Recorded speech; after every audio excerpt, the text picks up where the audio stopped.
They laughed when she signed the divorce papers. His mother popped champagne at 10 in the morning Ký vào đây. on a Đừng làm Tuesday. vậy. Đúng vậy, His ký đi. lawyer Đây là cách smirked. tốt nhất. Không, His không ký mistress was hả? already Không wearing áp the dụng. Ký đi. anniversary necklace he told his wife he returned. She was 11 weeks pregnant. She had no lawyer. She had $900 to her name. And the only thing she walked away with What is the was a verdict? rotting greenhouse on a quarter acre of rock that the Whitfield family called a shack. I love you, Mom. I love you too, my dear. They gave it to her as a Look how joke. beautiful our garden is. But here's what they did not know. Yes, it is. Let's 20 add to miles it. south of that greenhouse sits Kings Mountain, one of the largest lithium deposits in North America. And the geological vein runs right under her land. That worthless patch of dirt was sitting on top of $30 to $50 million. And they handed it to her while laughing. But do not think this is a story where she wins easy. Before she ever sees a penny of that money, she will lose her job. She will lose her home. She will be hospitalized with preeclampsia at 30 weeks pregnant. Her ex-husband will walk into her hospital room with legal papers and try to make her sign away everything while she is hooked to monitors, fighting for her baby's life. And the one friend who stood by her will have a stroke. This woman was crushed 3 times, and 3 times she got back up. By the end of the story, she will arrive at the same country club where they mocked her. But she will not arrive in her old Honda. She will step off a private jet, and the room that once laughed will fall dead silent. This story is about what happens when you stop trying to prove your worth to people who were never going to see it. It is about the difference between being quiet because you are weak and being quiet because you are paying attention. And it is a reminder that the people who laugh the loudest are usually the ones who understand the least about what they are standing on. If you have ever been underestimated by someone who thought your silence meant you had nothing to say, this story was made for you. Hit that like button right now so more women can hear it. Drop a comment and tell me, would you have walked into that gala or would you have let them wonder? Share this with someone who needs to hear it today. And if you are not subscribed yet, go ahead and tap that button and turn on notifications because the stories on this channel hit different and you do not want to miss the next one. Now let us begin. Maggie Lawson was 11 weeks pregnant on the night her entire world collapsed, and she did not even know it was coming. She had spent 2 days preparing for Trent's 37th birthday. 2 full days. She baked his favorite German chocolate cake from scratch using his grandmother's recipe that Donna Whitfield had grudgingly shared with her exactly once during the first year of the marriage before deciding Maggie was not worthy of family secrets. The cake had 3 layers. The coconut pecan frosting was made by hand because Trent once said the store-bought kind tasted like cardboard, and Maggie had never forgotten that. She bought a tiny pair of yellow baby shoes from a boutique downtown. She placed them inside a white gift box lined with tissue paper and wrote a note on a small card in her careful teacher's handwriting. "Hi, Daddy. See you in 7 months." She had not told anyone about the pregnancy, not her sister Tammy back in Tennessee, not her neighbor Ruthie, not a single soul. She wanted Trent to be the first to know. She imagined his face when he opened the box. She imagined the surprise dissolving into joy. She imagined him picking her up and spinning her around like he did on their wedding day 8 years ago. Back when he still looked at her like she was the only person in the room. She set the dining table with the good china. The china that Donna had given them as a wedding gift and then reminded Maggie roughly 47 times was Wedgwood and should not be handled by someone who grew up eating off paper plates. Maggie used it anyway. She lit candles. She put on the navy blue wrap dress she had bought at TJ Maxx for their anniversary. It was the nicest thing she owned. She checked her reflection in the hallway mirror and thought she looked almost pretty. The candles were lit at 7 o'clock. By 7:30, Trent had not come home. His phone went straight to voicemail. By 8:15, the candles had burned down to stubs, and the frosting on the German chocolate cake was beginning to slide in the warm kitchen air. Maggie sat at the table and stared at the empty chair across from her and told herself he was stuck in traffic. He was finishing a contract. He was closing a deal. There was always a deal. By 9 o'clock, the baby shoes sat in their box untouched. The tissue paper was still crisp. The card was still sealed. By 10:45, Maggie was still sitting at the table. The cake was ruined. The candles were dead. The house was silent except for the hum of the refrigerator and the distant sound of a neighbor's television through the wall. She picked up her keys. She drove to Trent's office in downtown Gastonia in her 10-year-old Honda Civic, with the check engine light permanently glowing orange on the dashboard. The building was a 4-story glass and steel structure with the words Whitfield Development Group etched in gold on the lobby wall. The parking lot was empty except for 2 cars. Trent's black Range Rover and a white BMW convertible she did not recognize. The building was dark except for the 3rd floor, Trent's corner office. The lights were on and the blinds were open because nobody expected a pregnant art teacher to be driving through downtown at 11 o'clock on a Tuesday night. Maggie parked across the street. She could see everything. Trent was standing by his desk.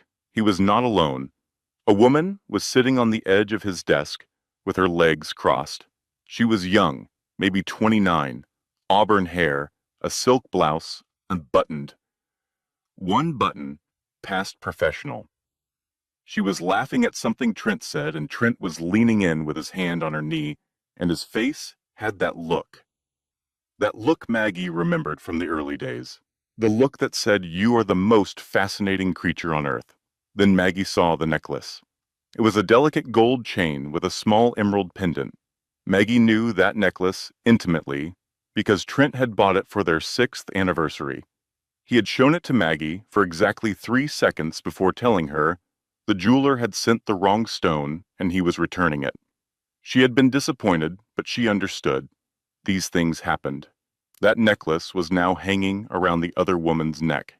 The emerald caught the office light and winked at Maggie through the window like a cruel little joke. Maggie did not scream. She did not storm inside. She did not call Trent's phone or pound on the glass or throw anything. She sat in her Honda with the engine off and the ultrasound photo clipped to the sun visor, and she stared at the woman wearing her necklace and her husband's attention, and she felt something inside her chest close shut, like a door locking from the inside. She sat there for 11 minutes. She counted. Then she drove home. She put the baby shoes back in the closet. She scraped the ruined cake into the trash can. She washed the Wedgwood china by hand and put it away. She sat on the bathroom floor with her back against the tub and her hands on her stomach, and she stayed there until 3 in the morning. She did not cry. She had moved past crying into a place that was quieter and far more dangerous. She did not know it yet, but that silence was the beginning of everything.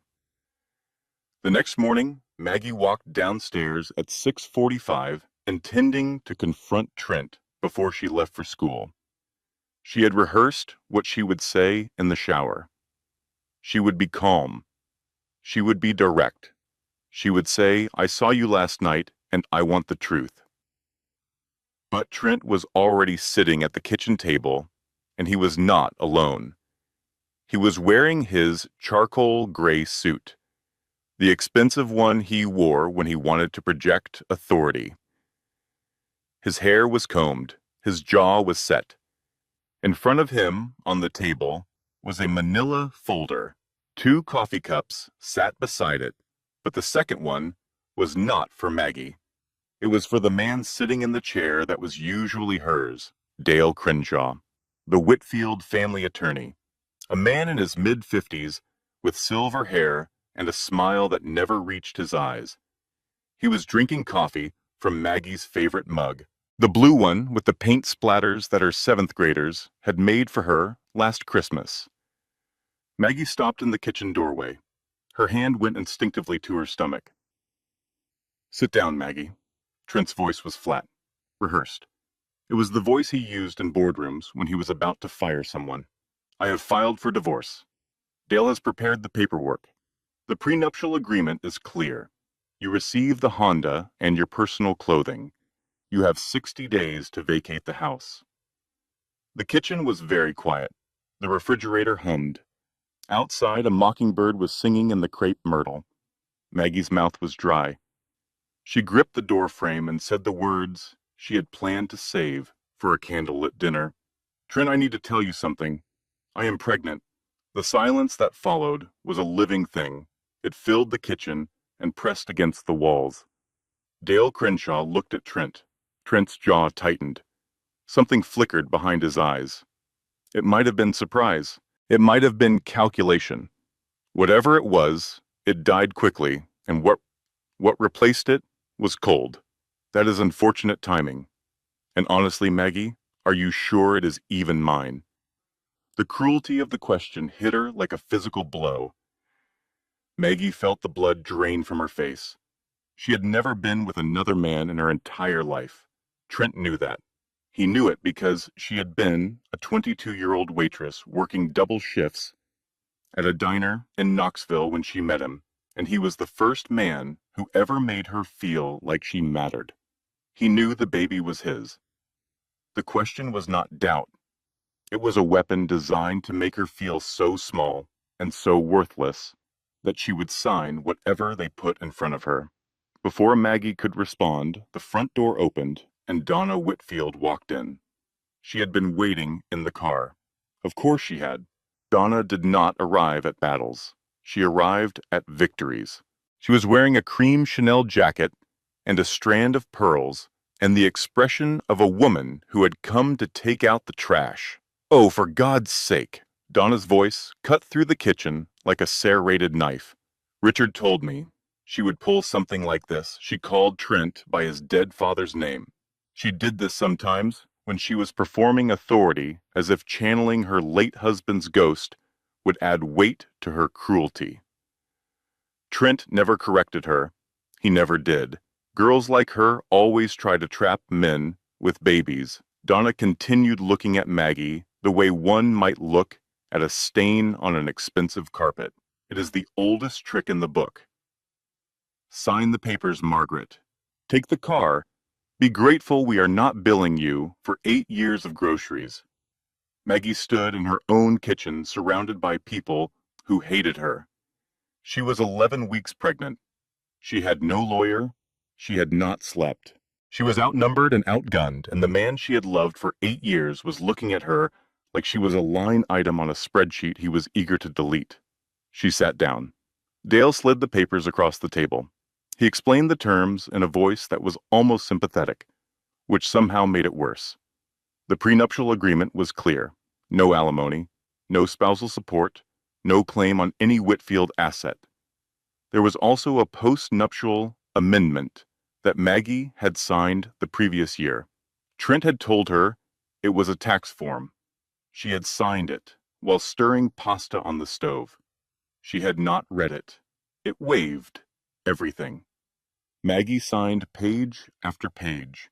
Her hand was steady, but her vision was blurred. She was not crying.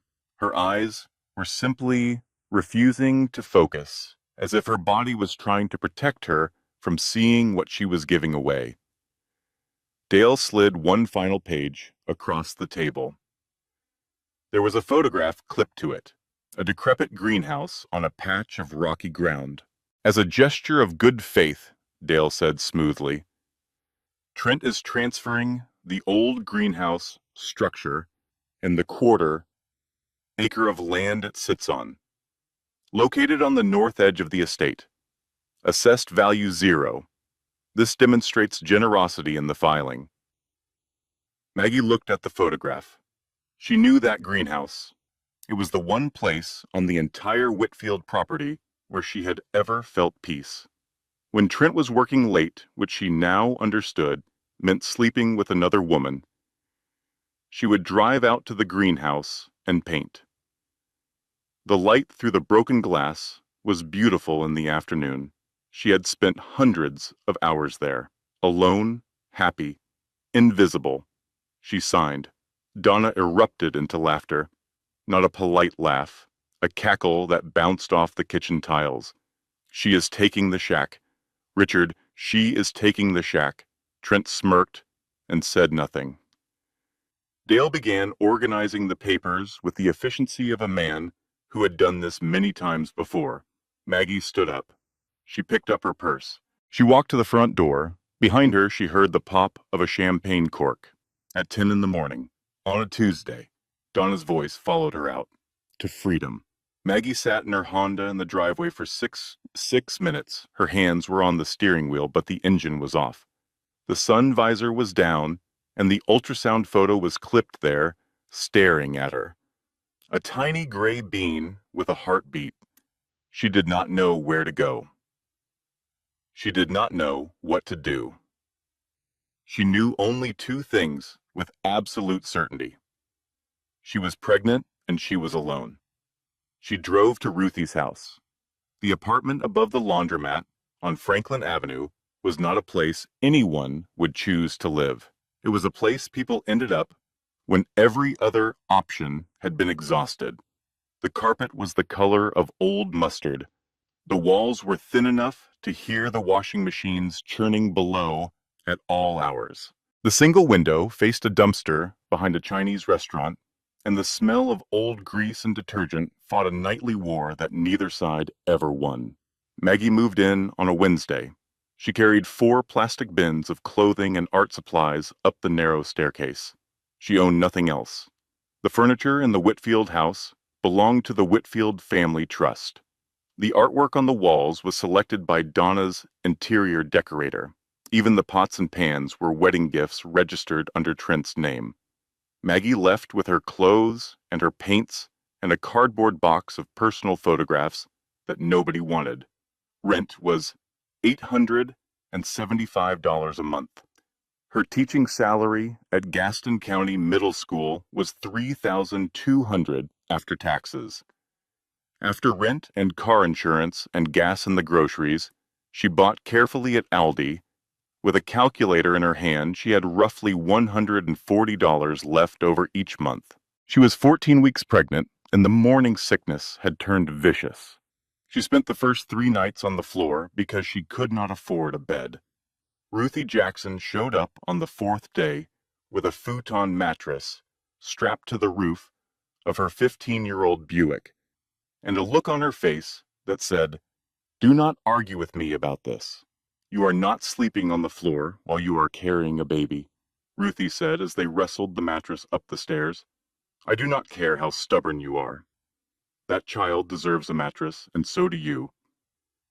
Ruthie was 58 years old.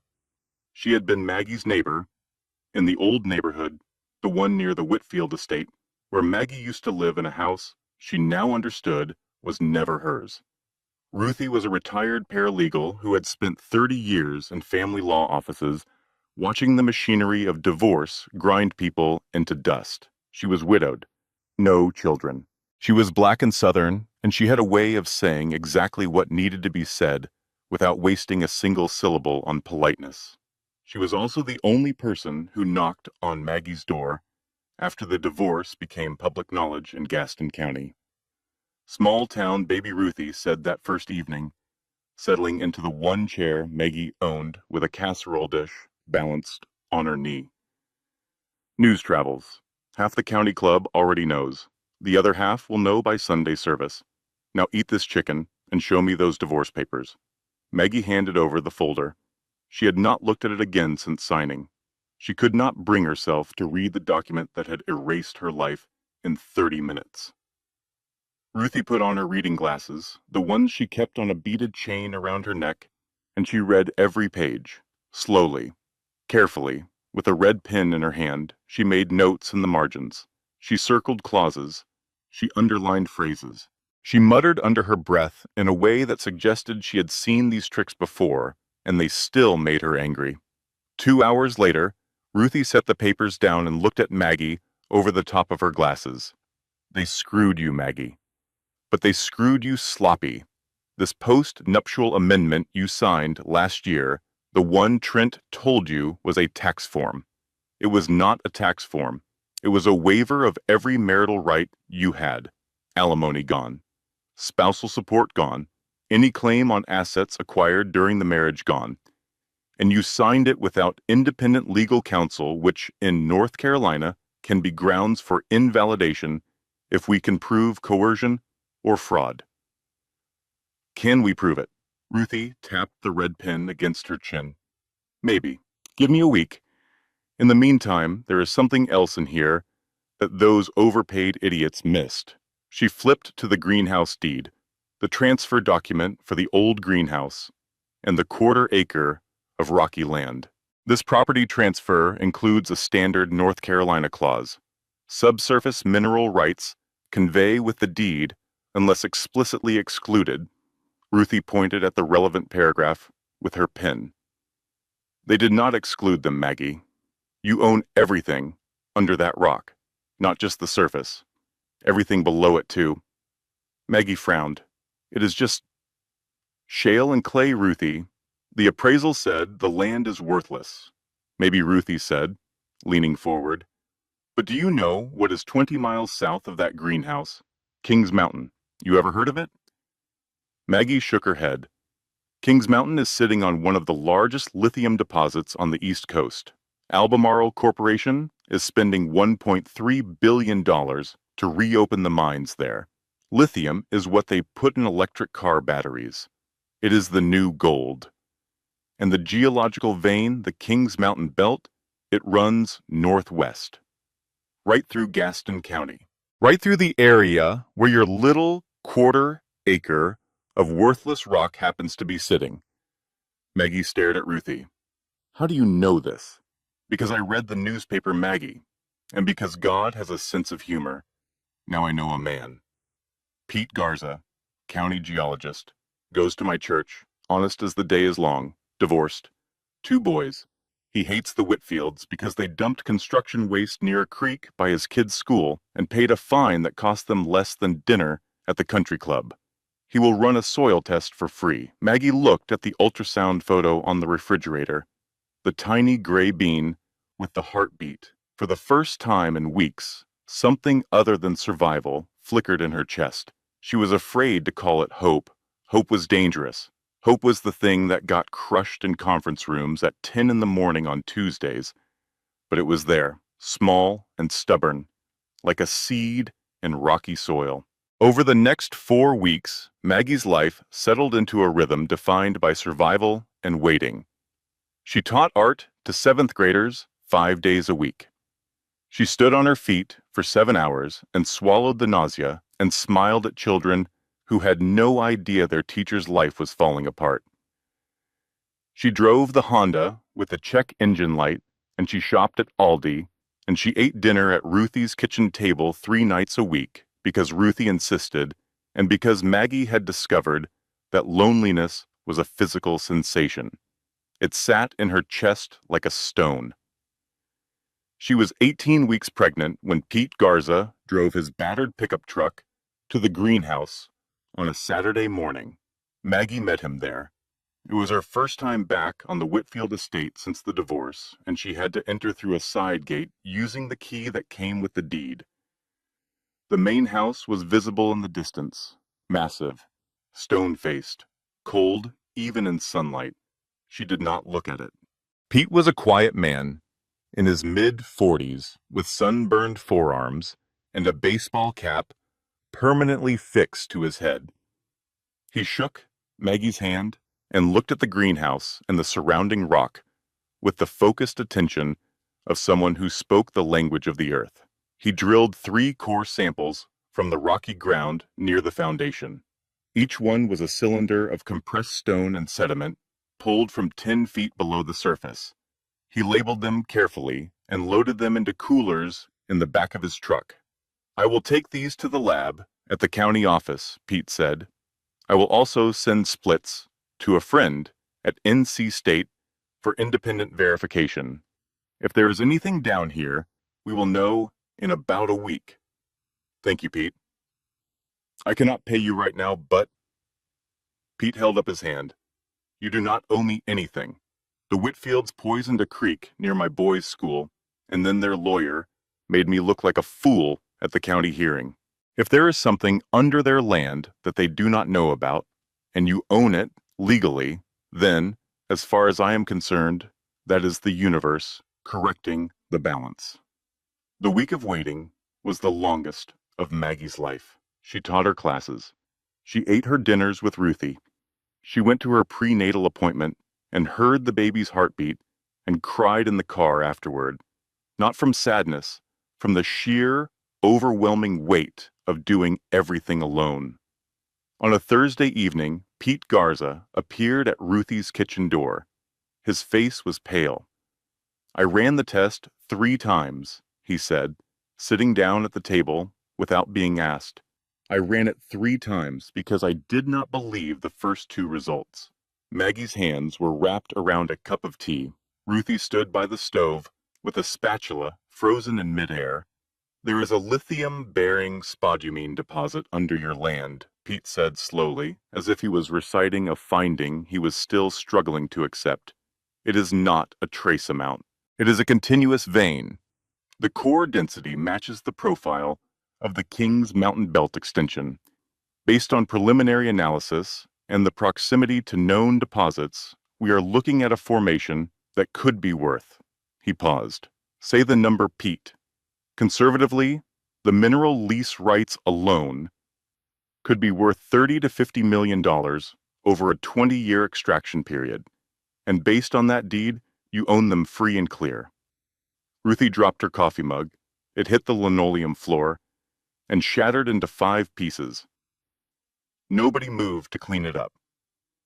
Maggie sat very still. The number did not compute. She was a woman with $140 of disposable income per month who was eating saltine crackers for breakfast because her morning sickness could not handle anything else.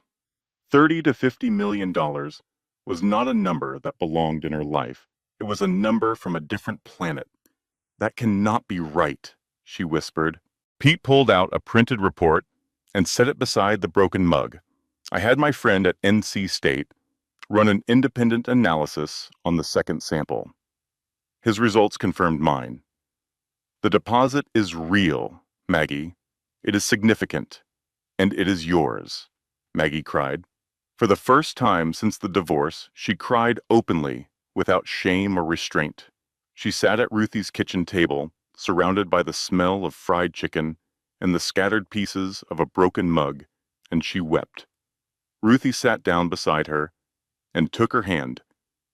You are going to be okay, baby. Both of you are going to be okay. For one shining week, Maggie allowed herself to believe it. She imagined the baby's room. Not in the apartment above the laundromat, with the mustard carpet and the dumpster view. In a real house, with a yard and a garden, and a room painted yellow for a girl, or green for a boy. Or maybe both, because Maggie was an artist, and she did not believe in limiting a child's imagination to a single color. She imagined a college fund. She imagined health insurance that did not make her choose between prenatal vitamins and groceries. She imagined security, the kind of security she had never known in her entire life, not as a child in rural Tennessee watching her father count change for gas money, not as a waitress in Knoxville living on tips, not even as a Whitfield wife, because that security had always belonged to someone else and she was merely borrowing it. She called her sister Tammy. I think things might be turning around, she said, trying to keep her voice steady. I cannot tell you the details yet, but Tammy, I think we are going to be okay. Tammy, who was practical to the point of bluntness, said, do not count your chickens, Maggie. You are dealing with the Whitfields. Those people have lawyers the way normal people have relatives. Be careful. Maggie should have listened to her sister. She hired a local attorney named Kevin Pruitt to begin the mineral rights registration filing. He was affordable. His office was above a barber shop on Main Street. He had a degree from a respectable but unremarkable law school, and he handled mostly small claims and property disputes. He seemed competent. He seemed eager. What Maggie did not know was that Kevin Pruitt's firm did occasional contract work for Whitfield Development. Not a lot. Just enough to keep the lights on during slow months. Kevin did not disclose this when Maggie hired him. He did not think it would matter. He was catastrophically wrong. When the mineral rights filing crossed the county clerk's desk, it entered the public record. In Gaston County, public records were monitored by exactly 3 types of people: journalists, real estate developers, and lawyers who worked for real estate developers. It took exactly 36 hours for the information to reach Trent Whitfield. Trent Whitfield showed up at Maggie's apartment on a Monday evening at 7:15. He did not knock. He pounded on the door with the flat of his hand in a way that shook the thin walls and rattled the dishes in the kitchen cabinet. Maggie opened the door. She was wearing sweatpants and a faded Dolly Parton t-shirt. Her hair was in a ponytail. She was 22 weeks pregnant, and she looked tired in the way that only comes from carrying both a baby and the weight of an entire broken life. Trent stood in the hallway. He was wearing a suit. Even for intimidation, he dressed the part. Behind him, the stairwell smelled of fabric softener from the laundromat below. "You are mining my family's land," he said. His voice was controlled, but his face was red. "You scheming, ungrateful little. It is my land, Trent." Maggie's voice was steady. She kept one hand on the doorframe and one hand on her belly. "You gave it to me? Your mother laughed when you did it. You called it a shack. Your lawyer called it a gesture of good faith. That land was a gift, and you know damn well those mineral rights should have stayed with the estate. My lawyers are going to eat you alive, Maggie. You have no idea what you have started. Your lawyers gave me the deed, Trent. I suggest you read it." Trent leaned forward. His aftershave was expensive and aggressive. It smelled the way money smells when it is angry. "You think you are clever. You think you found some loophole that is going to save you. But you are still the same waitress from Knoxville who could not even read a prenup. You are in over your head, and when this is finished, you will not even have the Honda." He turned and walked down the stairs. His footsteps echoed in the stairwell like a countdown. Maggie closed the door. She locked it. She leaned against it and put both hands on her stomach. The baby kicked, hard, as if she was angry too. What Maggie did not know was that Trent had already called his mother from the car on the way over. Donna Whitfield's response had been immediate and surgical. "I want Dale Crenshaw on this tonight," Donna said. "I want an injunction filed by morning, and I want that girl's life turned inside out. Call the school board. Call the church. Call everyone. If she wants to play games with the Whitfield name, she is going to learn what that name can do." Within 1 week, the Whitfield machine was in full operation. Dale Crenshaw filed an emergency injunction in Gaston County Superior Court claiming the property transfer had been executed under emotional duress during contentious divorce proceedings. The filing argued that Maggie had manipulated a distressed husband into surrendering valuable estate property. It also filed a separate motion contesting the mineral rights, claiming that subsurface rights were excluded by implied intent of the parties, even though the deed said no such thing. Kevin Pruitt, Maggie's affordable attorney, received a phone call from Crenshaw's office on Tuesday morning. Whatever was said on that call, Maggie never learned the exact words. But Kevin showed up at her apartment that afternoon with an expression that told her everything before he opened his mouth. "I cannot represent you against the Whitfields. Maggie. I am sorry. It is a conflict of interest. You said there was no conflict when I hired you, Kevin. Circumstances have changed. I have to withdraw. I am sorry." He was not sorry. He was scared. And Maggie understood, in that moment, something fundamental about the difference between people with money and people without it. People with money did not have to fight you directly. They just had to make sure nobody would fight for you. The injunction was granted by Judge Howard Fenton, a semi-retired jurist who played golf with Donna Whitfield at the country club every other Thursday. Maggie's mineral rights were frozen. She could not file. She could not lease. She could not sell. She could not develop. She could not do anything with a fortune sitting under her feet until the court ruled on the Whitfield challenge. But the legal assault was only the opening salvo. Donna Whitfield understood that in a small town, reputation was currency, and she was about to bankrupt Maggie socially. The Whisper campaign began at First Presbyterian Church on Sunday morning. Donna sat in her usual pew, third from the front right side, and after the service, she lingered in the fellowship hall, drinking coffee and spreading poison with the precision of a woman who had been doing it for decades. I hate to say this because, I am not one to gossip, Donna said to Martha Kenner, who was the president of the PTA. But Maggie Lawson has been making the most disturbing accusations against our family. She is claiming Trent owes her money. She is trying to take property that has been in the Whitfield family for 3 generations. And between you and me, Donna lowered her voice to a whisper that carried perfectly across the fellowship hall. I am not entirely sure. The baby is Trent's. Martha Kenner told her husband, who told his partner at the law firm, who told the barber, who told the woman at the dry cleaner, who told the school secretary, and by Monday morning, the story had made its way through Gaston County like a grease fire. Parents began calling the school.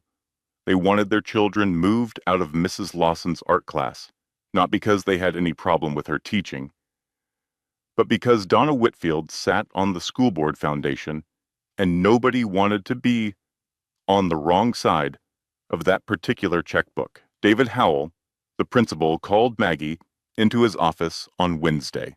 He was a small man in his 50s with a receding hairline and the moral backbone of a jellyfish. He could not look her in the eye. Maggie, I think it might be best if you started your maternity leave early. For the kids' sake. For the kids' sake, David. Or for Donna Whitfield's sake. Howell shifted in his chair. The school board has expressed concerns about the disruption. The disruption. You mean the disruption of parents pulling their kids from my class because Donna Whitfield is telling everyone in town I am a gold digger and a liar. That disruption. Howell said nothing. His silence was its own answer. Maggie was placed on unpaid maternity leave, effective immediately. She walked out of the school carrying a box of art supplies and a potted succulent her students had given her for Teacher Appreciation Day. The card taped to the pot read, Best Art Teacher Ever, in wobbly 7th grade handwriting. She sat in her Honda in the school parking lot and counted her money on her phone. $940. Rent was due in 12 days. Her next paycheck was not coming. She was 22 weeks pregnant, unemployed, without a lawyer. Her mineral rights were frozen. Her reputation in this community was being systematically destroyed. And the family that had taken everything from her was now trying to take the one thing she had left. Maggie drove to Ruthie's house. Ruthie was waiting on the porch with 2 glasses of sweet tea and a look that said she already knew. I heard baby. Marianne from the church choir called me an hour ago. She wanted me to know that Donna is telling everyone, you are unstable. Ruthie, I do not know what to do. I have $900. I have no lawyer. I have no job. They have frozen the mineral rights and they are trying to make me look crazy. Ruthie set down her tea. She looked at Maggie with an expression that was equal parts fury and tenderness. Maggie Lawson, you listen to me. I spent 30 years watching powerful men in expensive suits crush women just like you. I watched them use lawyers and judges and gossip and money to turn good, decent women into ghosts. I watched women give up and walk away and spend the rest of their lives wondering what would have happened if they had stayed and fought. You are not going to be one of those women. Not on my watch. Now sit down and drink your tea, because I have been doing some digging and I found something. Ruthie went inside and came back with a folder she had clearly been working on for days. The pages were covered in her neat paralegal handwriting. Red circles and yellow highlights marked key passages. I was not looking at the mineral rights, Ruthie said. I was looking at the Whitfield family trust itself, the way Donna restructured it after Richard died 10 years ago. Something does not add up. She spread the papers on the porch table. When Richard Whitfield Sr. died in 2014, Donna restructured the entire family trust. She moved assets around. She reclassified properties. Standard estate planning on the surface. But look at this. She pointed to a highlighted section. The greenhouse land was carved out of the main estate and reclassified as non-productive acreage right before an IRS audit in 2016. The assessed value was dropped to zero. It was treated as a liability. So she devalued it on purpose, Maggie said. She hit it, Ruthie corrected. Richard Sr. was an amateur geologist. Did you know that? Maggie shook her head. Trent never talked about his father. Well, I pulled the county records. Richard Sr. commissioned a private geological survey in 2012, a professional survey of the north acreage, including the greenhouse plot. He was looking for mineral deposits. He knew about the Kings Mountain Belt extension. He knew what was under that land. Maggie felt the hair on the back of her neck stand up. He knew, and when he died, Donna buried the survey. She reclassified the land as worthless to hide the mineral value from the IRS during the estate tax audit. That is not creative accounting, Maggie. That is tax fraud. The two women sat in silence on the porch. The afternoon sun was sliding behind the trees. A neighbor's dog barked twice and went quiet. How do we prove it? Maggie asked. We find the survey, or we find the accountant who helped her do it. His name was Harold Pearson. He handled the Whitfield books for 20 years. He died in 2021, but county records are public, Maggie. And Harold Pearson was a careful man. Careful men leave paper trails. Ruthie took a sip of her tea. And I know a lawyer. Well, I know a man who knows a lawyer. Pete Garza's ex-wife went to college with a woman named Sandra Williams, family law attorney in Raleigh. She has a reputation for being absolutely terrifying in court. She takes cases on contingency when they make her angry, and Maggie. She looked at her friend over the rim of her glass. This case is going to make her very angry. Maggie felt something shift inside her. Not hope exactly. Something harder. Something with teeth. She looked down at her belly where the baby was kicking, and she made a decision. Call her. Sandra Williams drove from Raleigh to Gaston County on a Friday morning in a silver Toyota Camry that had seen better days. She was 42 years old, with short-cropped, natural hair and reading glasses she wore on a chain around her neck like a weapon she could deploy at any moment. She wore no jewelry except a thin, gold band on her right hand. She carried a leather briefcase that was scuffed at the corners and stuffed with documents. She was not what Maggie expected. She was not flashy. She was not loud. She was precise. She listened more than she spoke. She asked questions that were short and pointed, and she wrote the answers in a small notebook with handwriting so tight and controlled it looked like code. She sat at Ruthie's kitchen table for 3 hours. She read every document. the prenuptial agreement, the postnuptial amendment, the divorce filing, the greenhouse deed, the mineral rights report, the injunction, the Whitfield Family Trust restructuring documents that Ruthie had pulled from county records. She read Harold Pearson's tax filings for the estate. She read the 2016 IRS audit response. When she finished, she closed her notebook and looked at Maggie. I have 3 questions.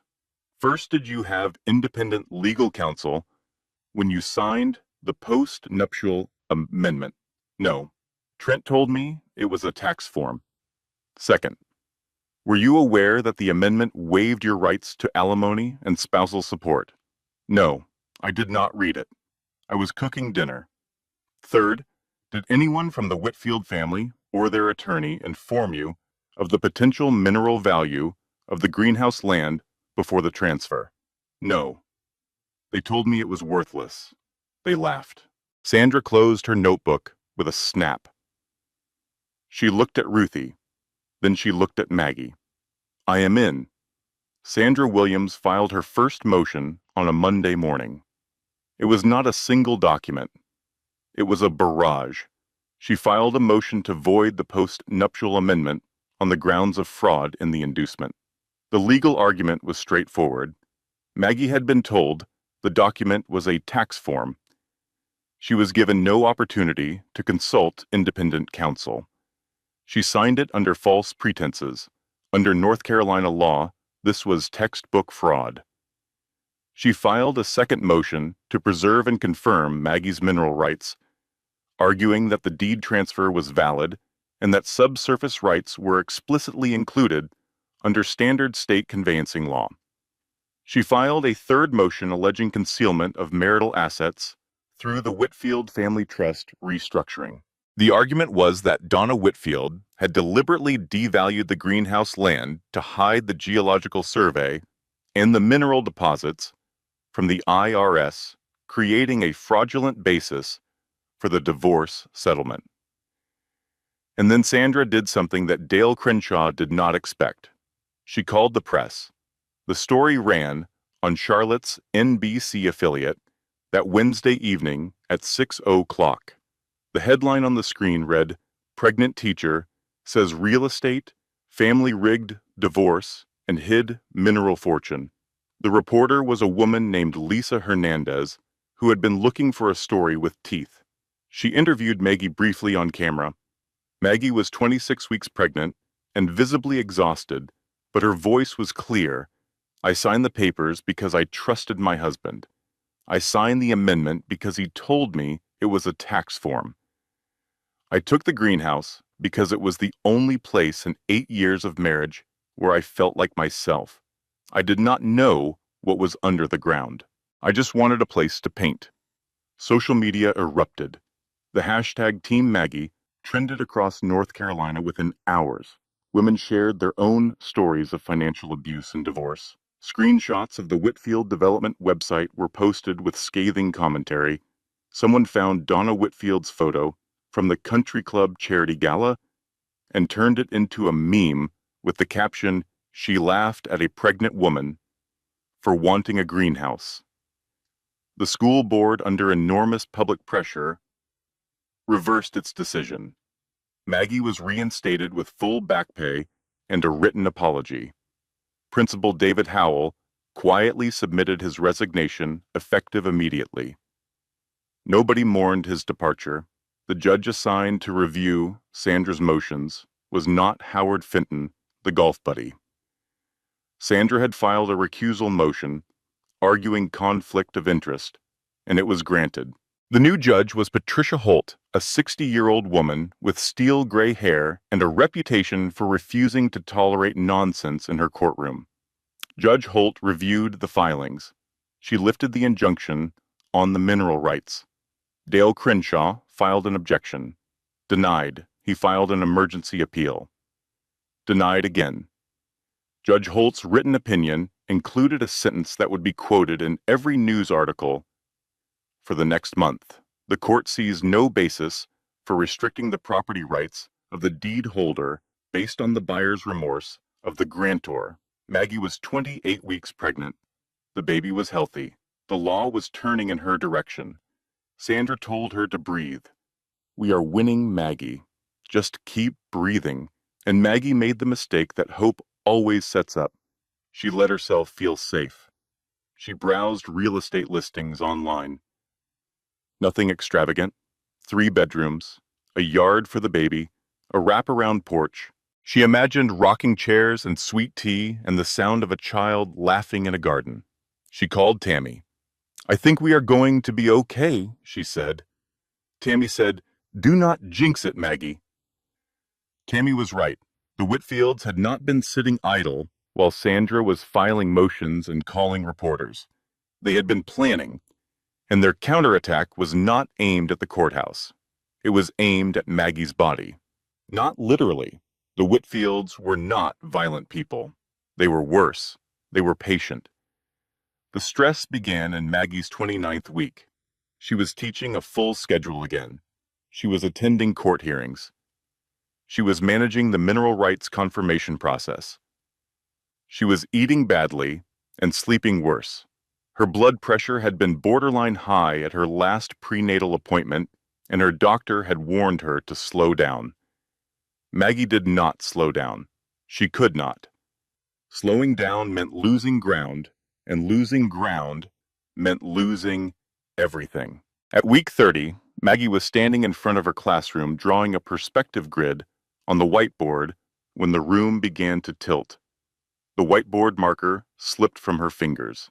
The faces of her students blurred into watercolor smudges. She grabbed the edge of her desk. A girl in the front row screamed. Maggie's knees buckled. She went down hard. The last thing she saw before her vision went dark was the ceiling tiles of her classroom and the terrified face of a 12-year-old boy named Marcus, who had just turned in the best self-portrait she had ever seen from a 7th grader. She woke up in an ambulance. The sirens were screaming. A paramedic was talking to her, but she could not hear the words. Her hand went to her belly. The baby was moving. Thank God the baby was moving. At the hospital, the diagnosis came fast. Preeclampsia. Blood pressure 178/112. Dangerous. The doctor, a calm woman with tired eyes, explained the situation with the careful bluntness of someone who had delivered bad news many times. "Mrs. Lawson, your blood pressure is critically elevated. We are going to stabilize you with medication, but you need to understand the severity. You are on strict bed rest, effective immediately. If your blood pressure does not come down, we may need to deliver the baby early. At 30 weeks, the baby would survive, but there are risks. Respiratory issues, low birth weight, extended NICU stay." Maggie lay in the hospital bed. Monitors beeped. An IV dripped. The fluorescent lights buzzed the same way they had in the cold open of this story. She called Sandra. Sandra's voice was tight when she answered. "Maggie, I need to tell you something, and I need you to stay calm. Your blood pressure cannot spike right now." "What is it, Sandra?" "The Whitfields filed a motion this morning. Emergency custody evaluation. They are arguing that your medical condition, combined with your financial instability, makes you an unfit mother. They want a judge to grant temporary guardianship of the baby to Trent when she is born." The monitor beside Maggie's bed began screaming. Her blood pressure spiked. A nurse rushed in and adjusted the IV. "They want to take my baby. They want to try, and I will not let them. But Maggie, you have to stay alive for me to fight for you. Do you understand?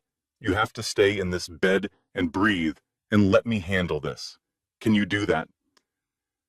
Maggie could not speak. She nodded even though Sandra could not see her. She put her hand on her belly and felt the baby kick.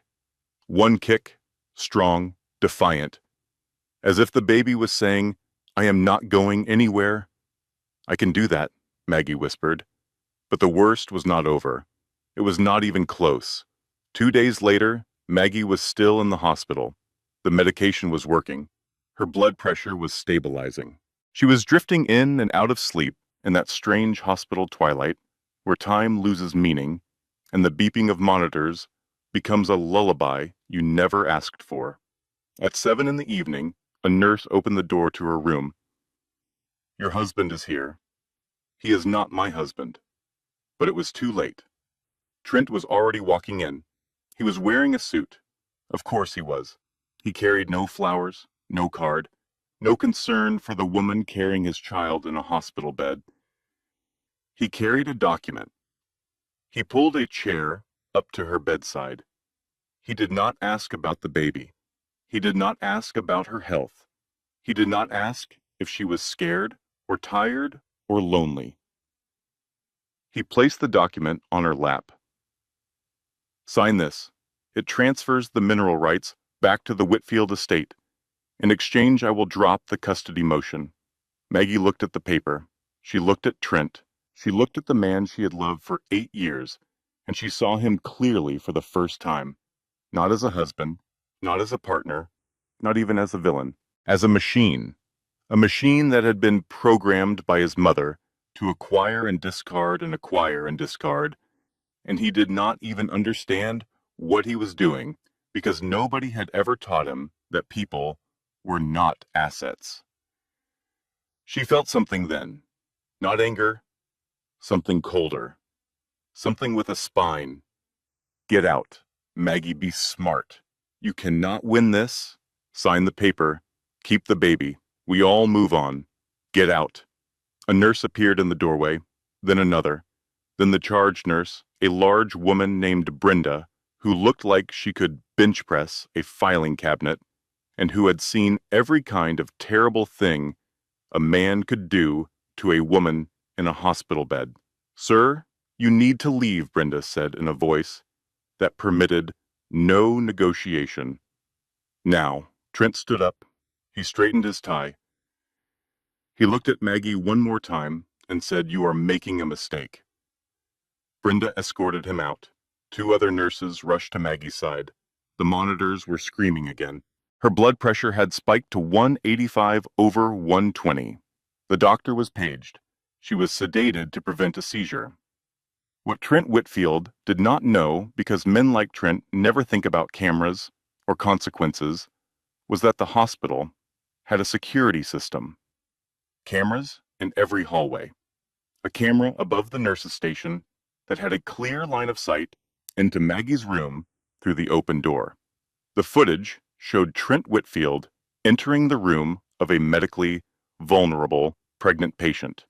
It showed him placing a legal document on her lap. It showed her visible distress. It showed her blood pressure readings spiking on the visible monitor. It showed the nurses rushing in. The charge nurse filed an incident report before Trent's car left the parking lot. Sandra Williams obtained a copy of both the report and the security footage within 24 hours. This footage, she told Maggie the next morning, sitting beside her bed with the calm fury of a woman who had just been handed a nuclear weapon, is going to end him. Sandra Williams planned to file the hospital footage with the court on Monday morning. She had spent the weekend preparing the motion. She was meticulous. She cross-referenced the security footage with the charge nurse's incident report and Maggie's medical records showing the blood pressure spike. She prepared a supplemental filing requesting sanctions against Trent and Dale Crenshaw for attempted coercion of a medically vulnerable party. It was airtight. It was devastating.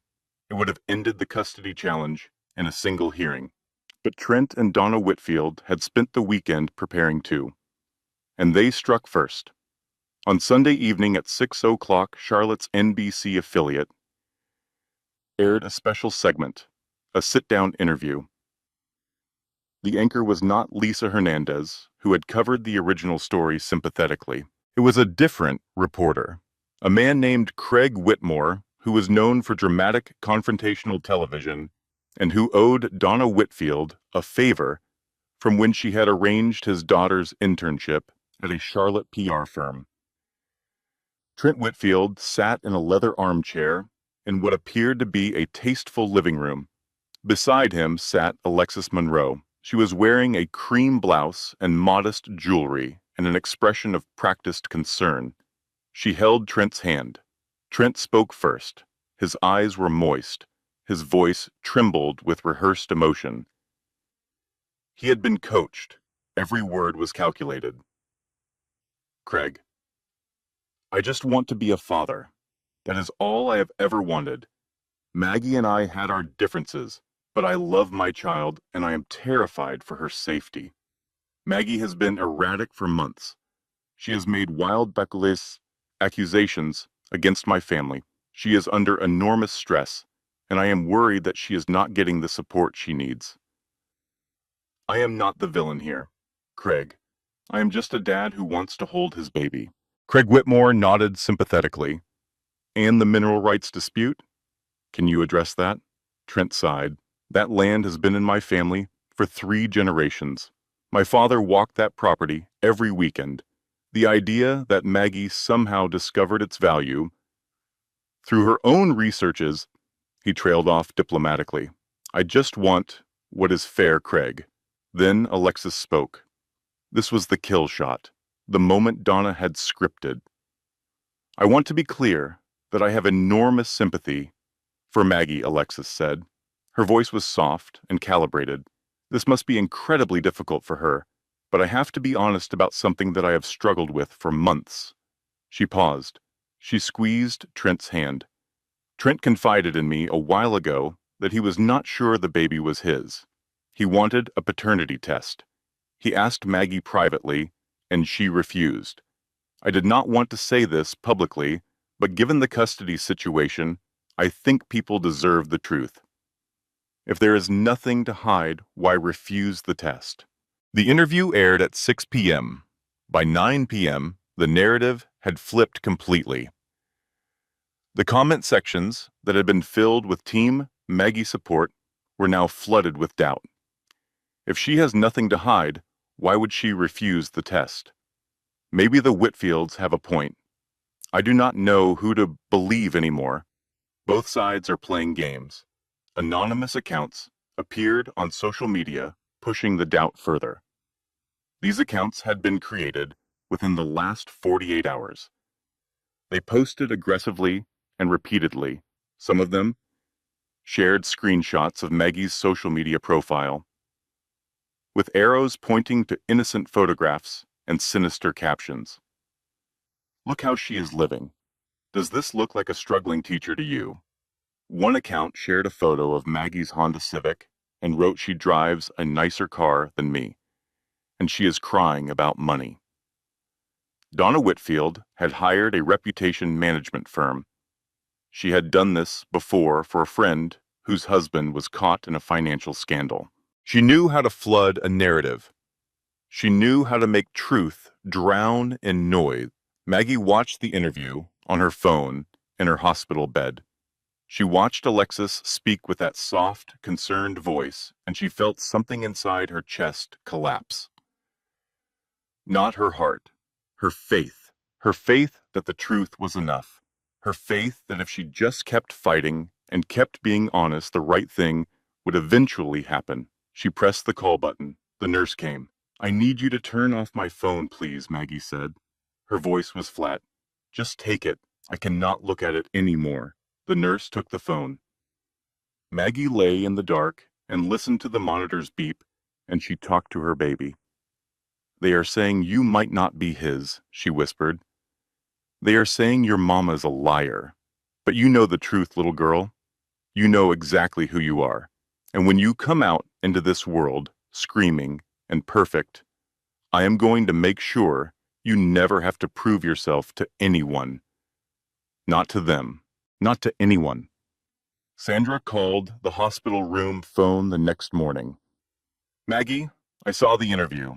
It changes nothing legally. The paternity claim is designed to poison the public, not the court. We file the hospital footage tomorrow. We request a court-ordered paternity test, not because there is doubt, but because when the results come back, 99.9% match, and they will the lie Trent told on television will destroy him. Trust me. I trust you, Sandra. Good. Now I need to tell you something else, and this one is going to hurt. What? Ruthie had a stroke. The world stopped. The monitors beeped, but Maggie did not hear them. The fluorescent lights buzzed, but she did not see them. What? When? How? Last night, Lee? It is called a TIA, a transient ischemic attack. It is minor. She is stable. She is 2 floors below you right now, but her left side is affected. Her hand is not working right.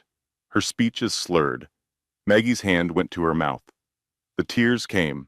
Not the slow, quiet tears she had been crying for months. These were gasping, choking sobs that made the monitors scream and brought the nurse running. Ruthie had pushed herself too hard. The late nights reading legal documents, the stress of watching Maggie be systematically destroyed, the fury that burned inside her every time she thought about Donna Whitfield sitting in that church pew spreading poison. Ruthie's body had simply said enough. Maggie could not go to her. She was on bed rest. 2 floors separated them, and it might as well have been 2 continents. She lay in her bed at 32 weeks pregnant, hospitalized, no income, no public support. The custody motion was pending. Trent was winning the public relations war. Her best friend was in a wheelchair 2 floors below, and the interview was playing on a loop on every television in the waiting room. Rock bottom is not a place you arrive at all at once. It is a series of small descents. Each one seems survivable on its own. Losing your husband, survivable. Losing your home, survivable. Losing your job and your reputation and your lawyer and your money. Survivable if you grit your teeth hard enough. But there comes a moment when one more loss tips the scale and the weight of everything you have been carrying finally exceeds your ability to hold it. For Maggie, that moment was Ruthie. She lay in the dark and talked to her baby. It is just us now. Little Ruthie Grace. Mama's friends are falling. Mama's body is breaking. The people on the television are saying things about us that are not true, and I do not know how much more I can carry. She paused. The baby kicked. One kick. Strong. Stubborn. But I need you to hold on. Can you do that for me, sweet girl? Just hold on a little longer, because I made you a promise. I told you I would not let them take your future, and I do not break my promises. Not to you, not ever. The next afternoon, a hospital volunteer knocked on Maggie's door. She was a teenage girl in a pink smock who looked nervous. Ma'am, there is a patient who wants to see you. She is very insistent. Should I bring her up? Before Maggie could answer, the door swung open and Ruthie Jackson wheeled herself into the room. She was in a hospital wheelchair. Her left arm was in a sling. The left side of her face drooped slightly. Her speech when she spoke was slurred around the edges like a radio station not quite tuned in. But her eyes were sharp. Her right hand was strong. And that right hand was gripping a small black USB drive. I know I look rough, baby Ruthie said, wheeling herself up to the bed. But I am not dead, and I am not done. Ruthie. Maggie was crying. You should be resting. I will rest when you are safe. Now listen to me. I copied everything before they could take it. Every document, every trust record, every filing. It is all on this drive. She held up the USB. Her right hand was steady as stone. But that is not why I came up here. I found something new, something that ends this. On the USB drive alongside the copies of every document Ruthie had been collecting for months was a digital scan of a handwritten letter. The letter had been written by Harold Pearson, the original Whitfield estate accountant. Harold had died in 2021, but he had been a meticulous man, a man who kept records the way a squirrel keeps acorns. Not because he expected to need them, but because not keeping them felt wrong. The letter was dated March 2016, 1 month before the IRS audit of the Whitfield estate. It was written to Harold's personal attorney as a protective measure. In it, Harold described in specific detail how Donna Whitfield had personally directed him to reclassify the greenhouse land as non-productive acreage and to omit the geological survey commissioned by her late husband, Richard, from the estate valuation documents. The letter stated Mrs. Whitfield was explicit in her instructions. The survey results regarding the lithium-bearing deposits on the north acreage were not to be included in the estate valuation submitted to the Internal Revenue Service. She classified the greenhouse parcel as non-productive wasteland with zero assessed value. I am retaining this letter as a record of my concerns regarding the legality of this action. Ruthie watched Maggie read the letter on the tablet screen. Her slurred voice was fierce. They knocked me down, Maggie, but they did not check my pockets. Maggie looked at her friend. This woman who had survived a stroke and dragged herself out of a wheelchair and wheeled herself 2 floors up in a hospital to deliver the evidence that would change everything. Thank you, Ruthie. Thank you does not cover it, but thank you. Ruthie reached out with her good hand and took Maggie's. You named the baby after me. That covers everything. Now call Sandra and tell her to load the cannon. Sandra Williams filed everything on a Monday morning at 9 a.m. She walked into the Gaston County Courthouse carrying her scuffed leather briefcase and a look on her face that the courthouse clerks would later describe as terrifying in the best possible way. The filing was not a single motion. It was a coordinated legal assault designed to hit every pressure point simultaneously. Sandra had spent the weekend assembling it with the precision of a surgeon preparing for an operation where the patient's life depended on every cut being exactly right. First, she filed the hospital security footage. The video showed Trent Whitfield entering the hospital room of a medically vulnerable pregnant woman. It showed him placing a legal document on her lap. It showed her blood pressure monitor spiking from 152/98 to 185/120 in under 3 minutes. It showed nurses rushing in. It showed Trent being escorted out. The charge nurse's incident report accompanied the footage, providing a clinical narrative that was devastating in its neutrality. Second, she filed Harold Pearson's letter. The handwritten confession of the Whitfield estate accountant describing Donna Whitfield's deliberate instruction to hide the geological survey and reclassify the greenhouse land to avoid IRS scrutiny. Sandra included a certified handwriting analysis confirming the letter was authentic and a sworn statement from Harold's personal attorney confirming the letter had been in his possession since 2016. Third, she filed a motion to void the post-nuptial amendment based on fraud in the inducement. Maggie's sworn affidavit described how Trent had told her the document was a tax form and how she had signed it while cooking dinner without independent legal counsel. Fourth, she filed a motion to dismiss the emergency custody evaluation with prejudice. The supporting brief argued that the motion had been filed not out of genuine concern for the child's welfare, but as a coercive tactic to force the surrender of mineral rights. She cited the hospital footage as evidence. Fifth, she filed a request for sanctions against Dale Crenshaw personally for facilitating the hospital bed coercion and for filing a custody motion that was designed to serve as leverage in a property dispute rather than protect the interests of a child.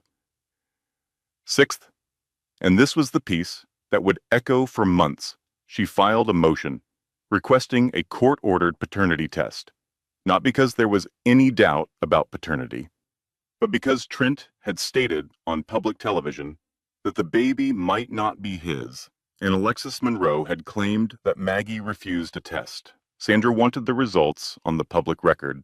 She wanted the lie nailed to the courthouse wall for everyone to see. And seventh, she submitted a formal referral to the Internal Revenue Service documenting the evidence of deliberate tax fraud in the restructuring of the Whitfield Family Trust, including the concealment of the geological survey and the artificial devaluation of the greenhouse property. 7 filings. 7 hammer blows. Each one landed exactly where it was designed to land. Judge Patricia Holt received the filings in her chambers that morning. She read them over the course of 2 hours. She requested a chambers conference with both parties' attorneys for Wednesday. Dale Crenshaw arrived at the conference looking like a man who had not slept in 3 days. His suit was wrinkled, his tie was crooked. He was sweating visibly. Sandra arrived looking exactly the same as she always did. Calm, prepared, precise. The conference lasted 40 minutes. When it was over, Judge Holt issued her rulings. The emergency custody motion was dismissed with prejudice. In her written opinion, Judge Holt described the motion as a transparent attempt to weaponize a child as leverage in a property dispute. She barred Trent Whitfield from filing any further custody-related motions for 12 months. The post-nuptial amendment was voided. Judge Holt found that the document had been signed without independent legal counsel under false pretenses and that it constituted fraud in the inducement under North Carolina law. Maggie was entitled to equitable distribution of marital assets. The mineral rights were confirmed as Maggie's property free and clear. No further challenges would be permitted. The greenhouse deed was valid. The subsurface rights were included. End of discussion. Dale Crenshaw was sanctioned for filing a frivolous custody motion. He was referred to the North Carolina State Bar for ethical review regarding his role in the hospital bed coercion incident and the conflict of interest with Kevin Pruitt's firm. Trent Whitfield was referred for criminal investigation regarding the hospital bed coercion. The footage was forwarded to the district attorney's office. The IRS referral was processed immediately. Donna Whitfield's assets were frozen pending investigation, and the paternity test was ordered. Trent was compelled by the court to submit a DNA sample within 14 days. The results came back 9 days later. 99.97% match. The baby was Trent's. The baby had always been Trent's. The statement on television had been a lie. Alexis Monroe's tearful revelation had been a fabrication. Every news outlet in Charlotte ran the story. DNA confirms Whitfield heir lied about paternity of his own child. The headline was everywhere. On televisions and waiting rooms, on phones and grocery store checkout lines, on the front page of the Charlotte Observer, below the fold, but still front page. The public reaction was swift and merciless. The same comment sections that had been filled with both sides' equivocation were now flooded with fury. He lied about his own baby. He stood on television and denied his own child. What kind of man does that? Trent Whitfield's carefully reconstructed public image did not crumble. It evaporated. It was there one day, and gone the next like fog burning off a highway in the morning sun. Alexis Monroe deleted her social media accounts within 24 hours. Donna Whitfield stopped answering her phone. Dale Crenshaw sent a resignation letter to every committee and board he sat on, and Maggie Lawson lay in her hospital bed at 34 weeks pregnant and read the headline on her phone and felt something she had not felt in months. Peace, not joy, not triumph peace. The quiet peace of knowing the truth had finally been spoken out loud. Sandra called her that afternoon. It is over, Maggie. The legal fight is over. Everything is confirmed. The mineral rights are yours. The prenup is voided. The custody threat is dead. You won. Maggie was quiet for a long moment. Then she said, "No, Sandra, we won. And I need you to do one more thing for me. What is that? Find out how Ruthie is doing today. I need to see her. Sandra paused. Maggie, she is doing better. She is walking with a cane now. Her speech is clearing up. The doctors say the prognosis is good. Maggie closed her eyes. Good. Tell her the cannon worked. The baby came 2 weeks early. Maggie was 36 weeks pregnant on a Tuesday night in November when the contractions started. They began at 11 p.m. as a tightening in her lower back that she initially mistook for the discomfort of sleeping in a hospital bed for too long. By midnight, they were unmistakable. By 1 a.m., they were 5 minutes apart. The nurses moved fast. Maggie's preeclampsia meant the delivery required additional monitoring. The NICU team was put on standby. An anesthesiologist was called. The room filled with people in scrubs and the efficient choreography of a medical team preparing for a birth that carried risks. Maggie lay on the delivery bed, gripping the rail with one hand. Her other hand was empty. She had imagined this moment 1,000 times during her pregnancy, and in every version, there was someone holding that hand. In the early days, she had imagined Trent. Later, she had imagined Ruthie. Now, at 1:30 in the morning, with contractions coming hard and fast, she was alone. Then the door opened. Ruthie Jackson walked in. She was using a cane. Her left hand was still weak, and she held it close to her body. Her face still drooped slightly on the left side, though the doctors said it was improving every week. She was wearing a hospital gown of her own under a purple bathrobe she had brought from home. She had discharged herself from her floor 20 minutes ago. The nurses had tried to stop her. Ruthie had informed them, with the quiet authority of a woman who had survived both a stroke and the Whitfield family, that she was going to be in that delivery room and they could either help her get there or get out of her way. I did not survive a stroke to miss this baby, she said, settling into the chair beside Maggie's bed and taking Maggie's empty hand in her good right hand. Ruthie, you are supposed to be resting. I am resting. I am sitting down. Now, squeeze my hand when it hurts and try not to break my fingers. I need at least one working hand. Maggie laughed. It was a sound she had not heard herself make in months. A real laugh, the kind that starts in the belly, despite the pain, and reaches the eyes, despite the fear. Sandra Williams was in the hallway. She was on the phone with the court clerk finalizing the equitable distribution order. Even at 2 in the morning, Sandra was working because Sandra Williams did not believe in leaving loose ends. The labor lasted 4 hours. It was hard. Maggie's blood pressure was monitored constantly. Twice the doctors considered an emergency cesarean section. Twice Maggie's body stabilized just enough to continue. At 3:47 a.m. on a cold November Tuesday, in Gaston County, North Carolina, a baby girl entered the world screaming. She was small, 5 pounds, 11 ounces, pink and furious and perfect.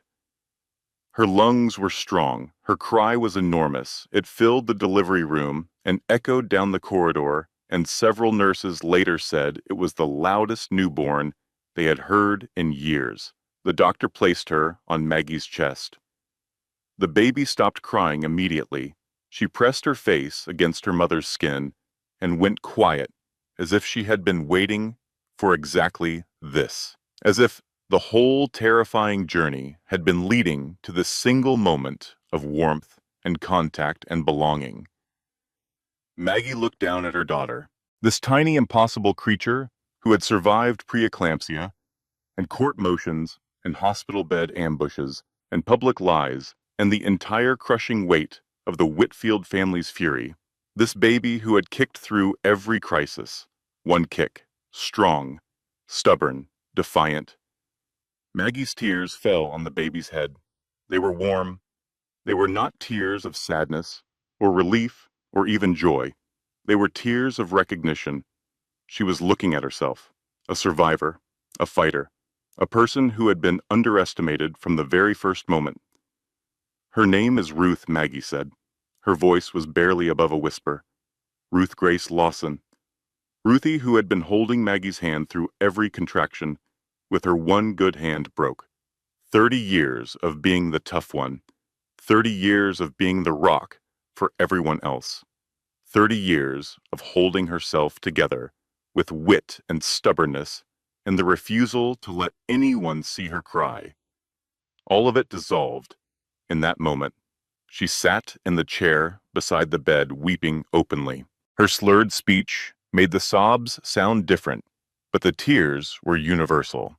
She held Maggie's hand and looked at the baby who carried her name, and she cried the way people cry when they suddenly understand that their life has mattered. You named her after me, Ruthie whispered. I named her after the strongest woman I know. Ruthie shook her head. No, baby. You are the strongest woman I know. I just read the paperwork. They sat together in the quiet of the delivery room, mother and daughter, and the woman who had become family by choice rather than blood. The monitors beeped softly. The November wind pressed against the hospital windows. Somewhere down the hall, another baby cried.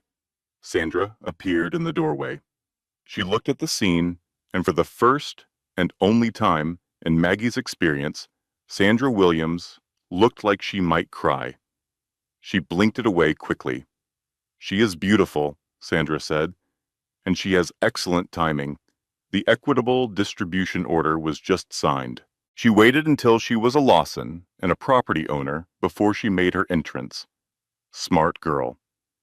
6 weeks after Ruth was born, Maggie left the hospital. She did not go back to the apartment above the laundromat. Ruthie would not allow it. Maggie and baby Ruth moved into Ruthie's guest room in Ruthie's small brick ranch house on Oak Street. The room was painted yellow because Ruthie had painted it herself with her one good hand while Maggie was still in the hospital. I was bored, Ruthie said when Maggie saw it, and I only dripped twice. For 6 weeks, Maggie lived in that yellow room with her daughter, and she healed. Her body healed from the preeclampsia and the delivery. Her mind healed from 8 months of warfare. She slept when Ruth slept, which was never enough but was something. She ate Ruthie's cooking, which was too much but was exactly what she needed. She sat on Ruthie's porch in the weak winter sun and breastfed her daughter and watched the birds at the feeder. And for the first time in almost a year, she did not feel like she was fighting. Sandra handled the mineral rights negotiations. 3 mining companies had entered a bidding war for the lithium extraction lease. The final deal was $47 million for a 20-year lease, with Maggie retaining full ownership of the land. Annual royalty payments, full environmental protection clauses, because Pete Garza had insisted and Maggie had agreed before he finished the sentence. When Sandra called to tell her the final number, Maggie was sitting on Ruthie's porch with Ruth asleep in her arms. $47 million, Sandra said. 20-year lease. You keep the land, annual royalties on top of the lease payment. Environmental protections locked in. Congratulations, Maggie. Maggie was quiet for a long time. Sandra, I need you to do something with some of that money. Of course. What do you need? I need you to buy the house next door to Ruthie's. The brick one with the blue shutters. I want to pay cash, and I need a second property. A 3-bedroom craftsman with a wraparound porch and a big backyard. Something with a room I can use as a painting studio. Nothing fancy. Just solid, Sandra paused. You want to buy 2 houses, one for me and Ruth, one for Ruthie.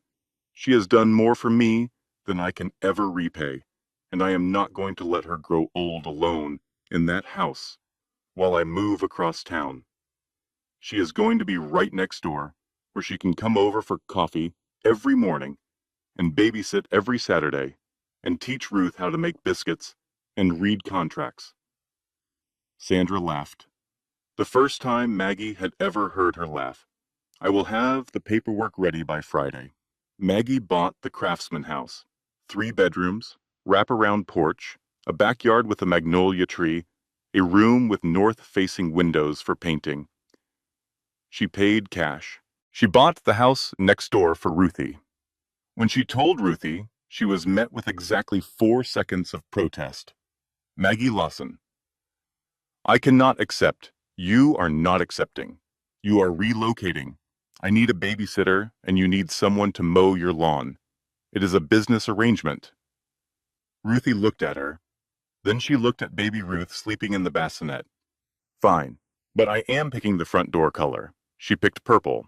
Maggie still drove the Honda. She still clipped coupons at Aldi. She bought Ruthie a brand new recliner with heated seats and a built-in cup holder. Ruthie called it her throne. She sat in it every evening, watching Jeopardy with Ruth on her lap and a glass of sweet tea in the cup holder, and she looked like a queen. Pete Garza received a consultant fee from the mining deal. It was not enormous, but it was enough to pay off his truck loan and start college savings accounts for both his boys. He still worked for the county. He still drove the truck, though the windshield was finally new. He brought his boys to Maggie's house on Saturdays, and they played in the backyard, while Pete and Maggie drank coffee on the porch and talked about rocks and art and the strange way life sometimes rearranges itself when you are not looking. Sandra Williams became the most sought-after family law attorney in North Carolina. She continued to take half her cases on contingency for women who could not afford representation. She never advertised. She never needed to. Maggie went back to teaching art at Gaston County Middle School. Not because she needed the money, because she loved it.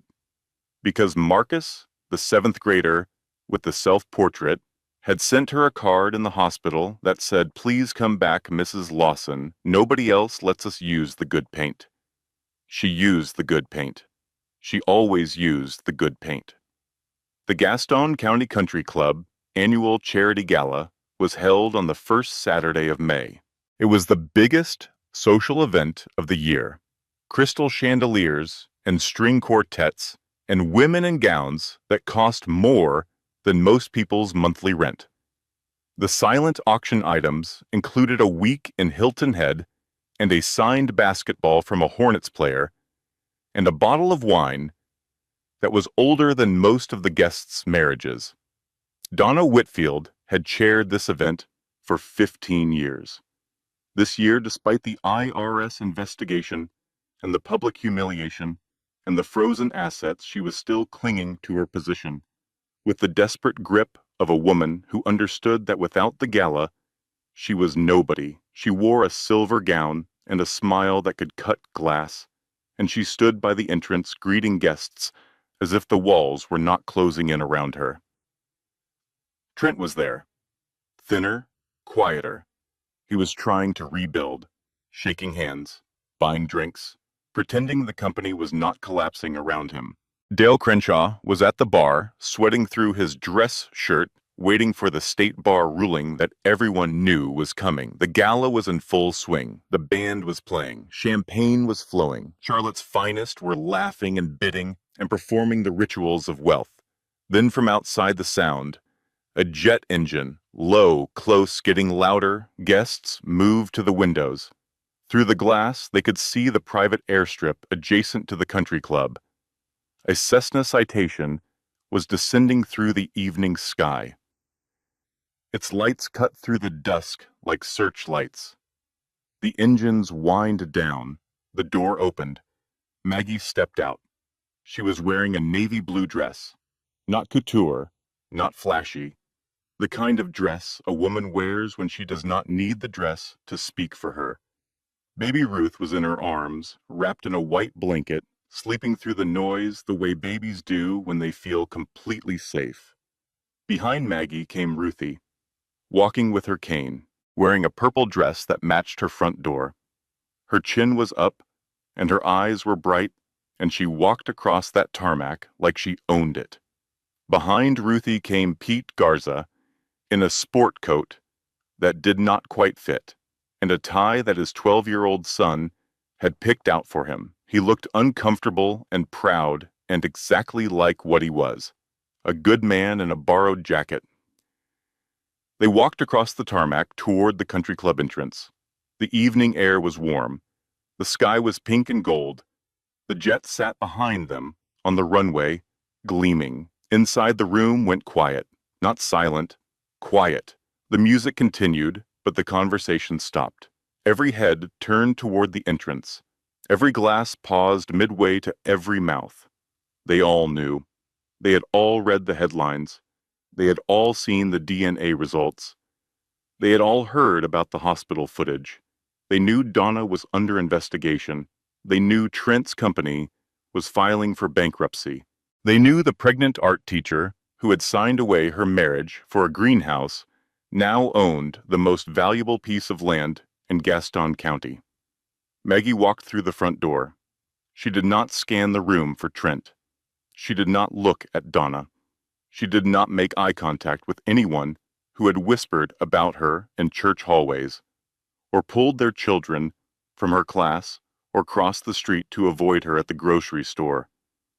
She walked to a table near the back where 3 seats had been reserved. She sat down. She adjusted Ruth on her lap. She looked at Ruthie and Pete. Sorry I am late. The jet hit turbulence over Virginia. Ruthie deadpan and magnificent. Girl, you could have just driven, Maggie smiled. I know, but I wanted them to hear me coming. Across the room, Donna Whitfield's champagne glass slipped from her fingers. It shattered on the marble floor. The sound was sharp and final.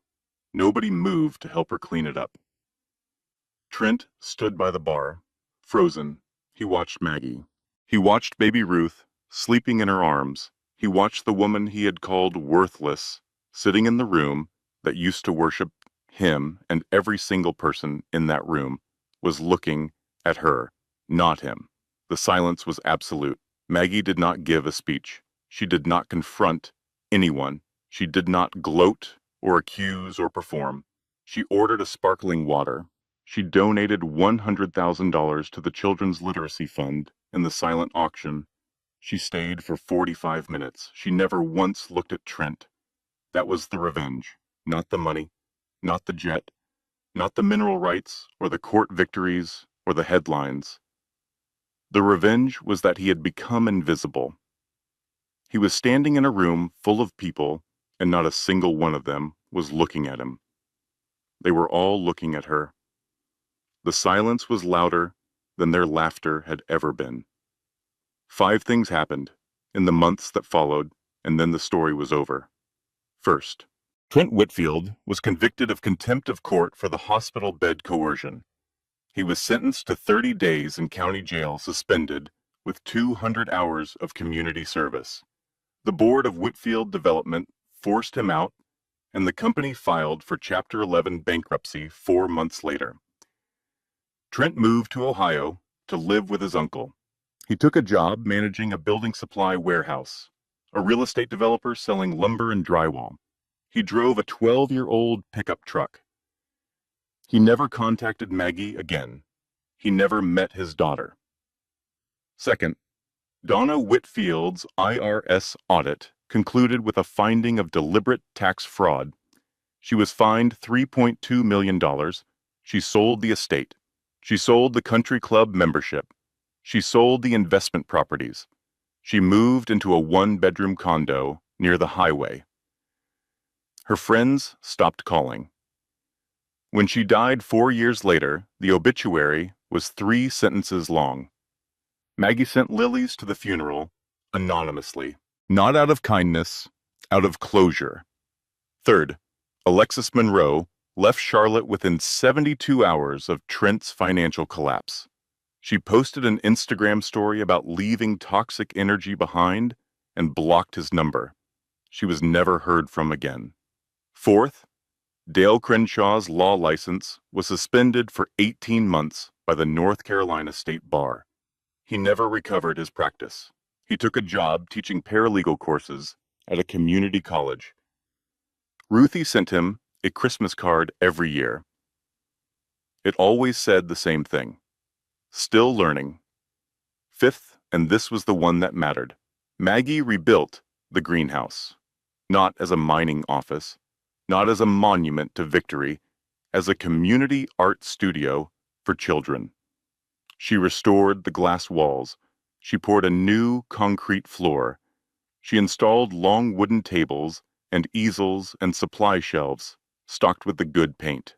She hung grow lights for the plants that she grew between the art stations because Maggie believed that children should make art surrounded by living things. The sign above the door read the Ruth Lawson Center for Young Artists. She funded it with the mineral lease income. She also established a nonprofit called the Ruthie Jackson Legal Defense Fund. It provided free legal representation to women experiencing financial abuse during divorce proceedings. In its first year, it represented 74 women.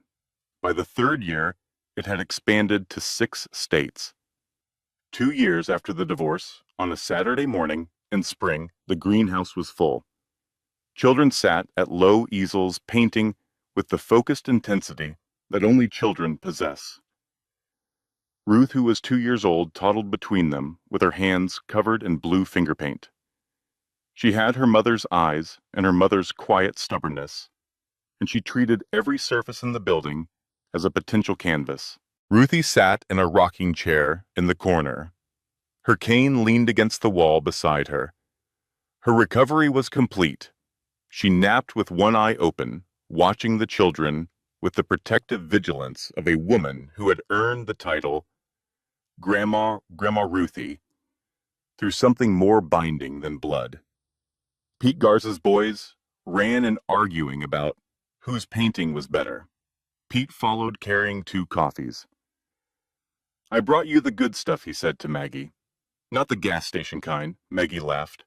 Real laughter. The kind that starts in the belly and fills the room. She stepped back from her own easel. She had been painting the greenhouse, not the broken-down version she had found when she first walked the Whitfield estate property line with a deed in her hand and despair in her chest. She painted the version she saw now, glowing and alive and full of children and color and noise. On the easel ledge beneath the painting sat a framed check, $5,000. The relocation fee from the divorce. She had never cashed it. She had it framed instead. Below the check, in her own handwriting, she had written 7 words. "They gave me dirt. I grew a garden." Ruth toddled over. She grabbed Maggie's leg and held up her blue painted hands and laughed the uncomplicated laugh of a child who has no idea how hard the world fought to keep her from existing. Maggie picked her up. Blue handprints smeared across Maggie's white shirt. She did not care. She had learned a long time ago that the things worth keeping were never the things that stayed clean. She carried her daughter to the greenhouse door and stepped outside. The sun was warm over Gaston County. The mountains were blue in the distance. The Honda was parked in the driveway, because some things you keep, not because you need them, but because they remind you of who you were before you knew who you would become. The house next door had a purple front door. Maggie stood in the doorway of the greenhouse holding her daughter, and she said the words that would end this story. Not to the audience, not to the camera, to Ruth. They told Mama she was worth $5,000 in a used car. They told Mama the land was just dirt. They told Mama she was nobody. And maybe they were right, baby girl. Mama was nobody with the Whitfield name. Mama became somebody without it. And I did not win because I was richer or smarter or meaner than them. I won because when they broke me, I did not stay broken. When they laughed, I got quiet. I paid attention, and I let the silence do the work, because silence is not empty, sweet girl. Silence is full. It is full of everything you did not say. And when it finally lands, It is louder than anything they ever screamed. Ruth pressed her blue painted hand against Maggie's cheek. Maggie closed her eyes and smiled. The sun moved across the greenhouse glass. The children inside kept painting. Ruthie kept rocking. Pete's boys kept arguing. The world kept turning, and the silence kept growing. If this story moved, you hit that subscribe button right now. Share it with every woman you know who has ever been told she was not enough. And tell me in the comments, what would you have done in Maggie's shoes? Would you have walked into that gala? Would you have looked at Trent? Or would you have done exactly what Maggie did and let the silence speak for itself? I will see you in the next one. This content was carefully researched, developed, and manually edited by our team to deliver meaningful stories with valuable life lessons. Every narrative is crafted to entertain, inspire, and empower our audience. We believe that great stories can change lives, and we are committed to bringing you content that matters.